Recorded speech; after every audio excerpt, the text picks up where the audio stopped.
इस लेक्चर में Arctic policy of India के बारे में डिस्कस करेंगे। अभी सेंट्रल गवर्नमेंट ने एक पॉलिसी रिलीज की है आर्कटिक रीजन के लिए। आर्कटिक रीजन, ये वाला रीजन की बात कर रहे हैं, ये वर्ल्ड मैप देख रहे हो, ये आर्कटिक रीजन है, आर्कटिक ओशन के आसपास वाला ये पूरा रीजन, पूरे वर्ल्ड मैप पे ये वाले रीजन को बोलते हैं आर्कटिक रीजन। इस रीजन के साथ इंडिया इस पॉलिसी के थ्रू इस रीजन के आसपास जो भी कंट्रीज रहती हैं उनके साथ कोऑपरेशन बढ़ाएगा और यहाँ पे रिसर्च करेगा। ऑलरेडी इंडिया ने यहाँ पे स्टेशन बना रखे हैं, रिसर्च स्टेशन, उनके बारे में भी डिस्कस करेंगे इस लेक्चर में। तो ये पॉलिसी की क्या ज़रूरत थी? एक तो इंडिया कोऑपरेशन बढ़ाएगा, सहयोग, जो ये रिसोर्स रिच रीजन है और यहाँ पे जो कंट्रीज हैं उनके साथ, क्योंकि यहाँ पे बहुत अच्छे रिसोर्सेज पाए जाते हैं जैसे गैस वगैरह, ऑयल वगैरह, और इंडिया को एनर्जी नीड कंप्लीट करने के लिए इन चीज़ों की ज़रूरत है। तो इस पॉलिसी की ज़रूरत क्या है? इस पॉलिसी की रिलेवेंस कई तरीके से। पहला है साइंटिफिक रिसर्च, क्लाइमेट चेंज और एनवायरनमेंट से रिलेटेड। इसमें आता है पहला मानसून। हमारे इंडिया का जो मानसून सिस्टम है हम उसको अभी तक अच्छी तरह से समझ नहीं पाए हैं, और आर्कटिक रीजन का भी क्या इम्पैक्ट पड़ता है। अगर मान लो इस आर्कटिक रीजन में, जो ये आर्कटिक रीजन है, इसमें अगर कुछ चेंजेस होते हैं तो हमारे इंडियन मानसून सिस्टम पे क्या प्रभाव पड़ता है, वो भी अभी तक हम नहीं समझ पाए हैं। इसकी वजह से हमें ये भी अंडरस्टूड करना है कि आर्कटिक रीजन में अगर कोई चेंजेस आते हैं तो उससे हमारे मानसून सिस्टम पे क्या प्रभाव पड़ता है, तो ये अभी समझना बाकी है। इसलिए मानसून सिस्टम पे तो हमारे प्रभाव पड़ता ही है, साथ साथ पूरे ग्लोबल वेदर पे, क्लाइमेट पे, इकोसिस्टम पे प्रभाव पड़ता है, इंक्लूडिंग इंडिया के मानसून सिस्टम पे। मानसून सिस्टम जो हमारे इंडिया में बारिश होती है मानसून की वजह से, क्योंकि इंडिया मानसून की वजह से 70% से ज़्यादा एनुअल प्रेसिपिटेशन अचीव करता है, रिसीव करता है। प्रेसिपिटेशन मतलब रेनफॉल, बारिश हमारे इंडिया में 70% से ज़्यादा मानसून सिस्टम की वजह से होती है। जो साउथ वेस्ट मानसून आती है जून से सितंबर में जो बारिश होती है, और जो नवंबर दिसंबर में बारिश होती है नॉर्थ ईस्ट मानसून की वजह से। ये हमारे इंडिया में जो एग्रीकल्चर है वो भी लगभग प्राइमरी सोर्स इंडिया का एग्रीकल्चर के सिंचाई के लिए, इरिगेशन के लिए, वो क्या है? वो भी रेनफॉल है। लगभग 58% पॉपुलेशन हमारे इंडिया की एग्रीकल्चर पे डिपेंडेंट है, प्राइमरी सोर्स है एग्रीकल्चर। तो इस वजह से मानसून भी, रेनफॉल भी हमारे लिए इम्पोर्टेंट हो जाती है। तो मानसून सिस्टम को समझना ये इम्पोर्टेंट हो जाता है। और ये 58% पॉपुलेशन है, लगभग हमारी 20% जीडीपी को कंट्रीब्यूट करती है। नेक्स्ट आता है कि इस आर्कटिक पॉलिसी की ज़रूरत क्या थी? पहला तो मानसून सिस्टम को समझना कि आर्कटिक रीजन में जो चेंजेज होते हैं, बदलाव, उनका मानसून सिस्टम पे क्या प्रभाव पड़ता है, क्या इम्पैक्ट पड़ता है। दूसरा है राइजिंग सी लेवल। देखो, अगर आर्कटिक रीजन में आइस मेल्ट करेगी, जो यहाँ पे इस एरिया में बर्फ़ जमी हुई है वो बर्फ़ पिघलेगी तो ग्लोबल सी लेवल राइज होगा, और हमारे आसपास के रीजन में भी जो आइलैंड कंट्रीज़ हैं उनको भी खतरा है, तो उन पे क्या इम्पैक्ट पड़ेगा, और ये भी इससे समझा जा सकता है। नेक्स्ट है हिमालयाज। देखो, हमारा जो हिमालयन रीजन है वो कहीं ना कहीं इंटरकनेक्टेड है आर्कटिक रीजन से ही। अगर आर्कटिक रीजन में आइस मेल्ट करेगी, यहाँ पे बर्फ़ पिघलेगी, तो इससे ये समझा जा सकेगा कि हिमालयन रीजन में ग्लेशियल जो मेल्ट होता है वो किस वजह से होता है और क्या क्या कारण है उसके। क्योंकि देखो, हिमालयन रीजन है जो, इसको थर्ड पोल भी बोलते हैं, क्योंकि नॉर्थ और साउथ पोल के अलावा ये हिमालयन रीजन सबसे लार्जेस्ट फ्रेश वाटर रिजर्व है। देखो भाई साहब, जो हिमालयन रीजन है हमारे इंडिया का, ये India, China, Pakistan, Nepal, Bhutan region में, जो म्यांमार रीजन में ये पड़ता है, ये वाला रीजन है ना यहाँ पे। और ये नॉर्थ और साउथ पोल, ये अर्थ है, अर्थ का ये नॉर्थ पोल है, उत्तरी गोलार्ध, और ये साउथ पोल है, दक्षिण गोलार्ध। यहाँ पे बर्फ़ जमी रहती है, ग्लेशियर, माउंटेन ऑफ आइस, बहुत बड़े बड़े ग्लेशियर जमे हुए हैं। नॉर्थ और साउथ पोल को छोड़ दें तो उसके बाद सबसे बड़ा फ्रेश वाटर का जो सोर्स है वो हिमालयन रीजन है। इस वजह से इसको थर्ड पोल भी बोलते हैं, थर्ड पोल। तो इसलिए आर्कटिक रीजन को इंडियन साइंटिस्ट बहुत ही क्रिटिकल मानते हैं कि इसे समझना बहुत ज़रूरी है अगर इन सारे सिस्टम को समझना है। तो पहली नीड तो इसलिए आर्कटिक पॉलिसी की। दूसरी नीड है इकोनॉमिक और ह्यूमन रिसोर्सेज के लिए। उसमें आता है पहले मिनरल रिसोर्सेज और हाइड्रोकार्बन। देखो, यहाँ पे आर्कटिक रीजन में बहुत ज़्यादा मिनरल्स पाए जाते हैं, जैसे जिंक है, लीड है, प्लेसर गोल्ड है, क्वार्ट्ज है। और ग्रीनलैंड तो यहाँ पे रेयर अर्थ मिनरल के लिए, रिजर्व के लिए वर्ल्ड में सबसे 1/4 पोसेस करता है, यानी कि सबसे लगभग लार्जेस्ट पोसेस करता है। पोसेस का मतलब है इसके पास है, ग्रीनलैंड के पास।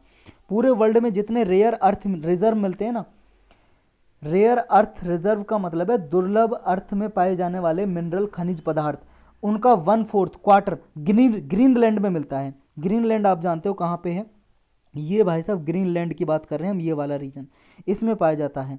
तो ये भी कहाँ पे, आर्कटिक रीजन में है। तो अगर इस रीजन में, आर्कटिक रीजन में रिसर्च होगी, खोज होगी, तो इन सारे मिनरल्स का हम यूज कर सकेंगे। इंडिया ने देखो 3rd लार्जेस्ट एनर्जी कंज्यूमिंग बन गया है पूरे वर्ल्ड में, यानी कि जितना एनर्जी यूज करते हैं पूरे वर्ल्ड में इंडिया 3rd नंबर पे आता है।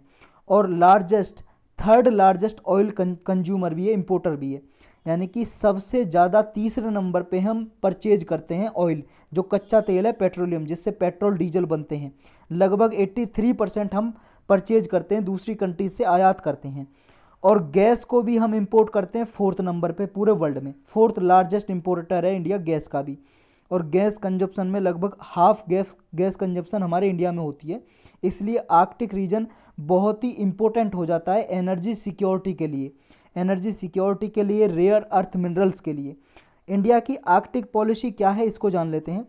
देखो इंडिया की जो आर्कटिक पॉलिसी है वो स्टार्ट हुई थी लगभग, रिसर्च करना इंडिया ने 1920 में, जब ब्रिटिश इंडिया था, जब आज़ाद भी नहीं हुआ था।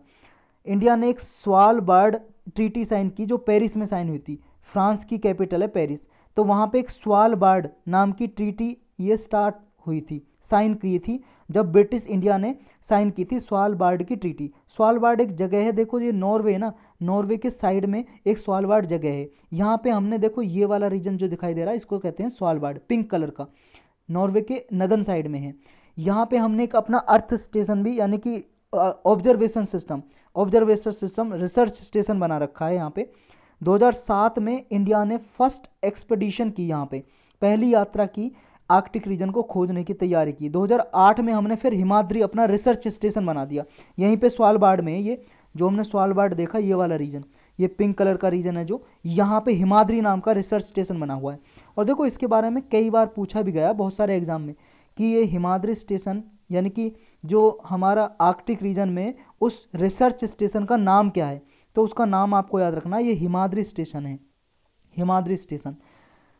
और 2014 में हमने फिर और इंडियन आर्क करके प्रोग्राम है, वो हमने स्टार्ट किया 2014 में। और 2016 में यहाँ पे और हमने लेबोरेटरी सेटअप की स्वालबार्ड में। तो इंडिया की जो आर्कटिक पॉलिसी है, जो 1920 से अंग्रेजों के ज़माने से स्टार्ट हुई, उसके देखो अब आके जो रिसर्च स्टेशन बनाया 2008 में, उसके बाद हमने 6 पिलर अपने पॉलिसी के बनाए। ये 6 पिलर हैं, ये 6 पिलर हैं जिन पे ही आधारित है हमारी आर्कटिक रीजन की पॉलिसी। पहला है साइंस और रिसर्च, हम साइंस और रिसर्च के आधार पे पॉलिसी अपनी तैयार की। नेक्स्ट है इकोनॉमिक ह्यूमन डेवलपमेंट कोऑपरेशन, आर्थिक और मानव विकास के लिए सहयोग करना।